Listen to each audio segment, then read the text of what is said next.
Magtatali tayo ng hair today. So, itali natin ang ating buhok para hindi tayo maging aswang.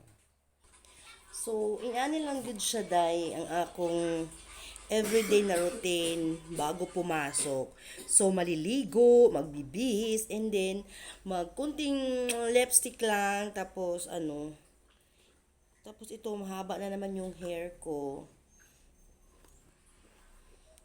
Kailangan kasi sa work is nakatali siya. Kasi lalo na mahaba na yung buhok ko. So, kailangan ko siyang itali.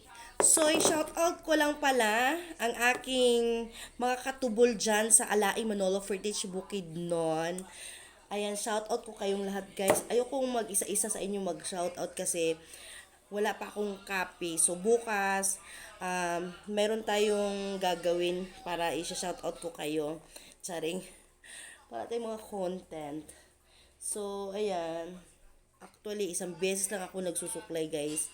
Ito lang kapag magtatali ako papuntang wala ang haba na humaba na pala yung buhok ko, oh. Hindi ko man lang siya namalaya na mahaba na yung buhok ko.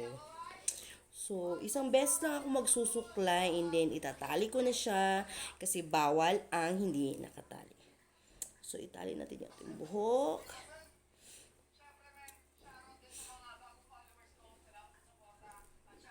Maganda naman siya guys, kaya lang, ang bilis pala humaba ng buko. Kasi mabilis lang din humaba yung mga white hair ko. So halata na talaga siya. Yung mga white hair ko dito kasi siya palaging mayroon diyang tumutubo. Ayoko naman siyang bunutin kasi baka mapanot na ako. Kaya hindi ko na siya binubunot. Hinahayaan ko na lang. So tinatali ko yan siya guys kahit basa pa.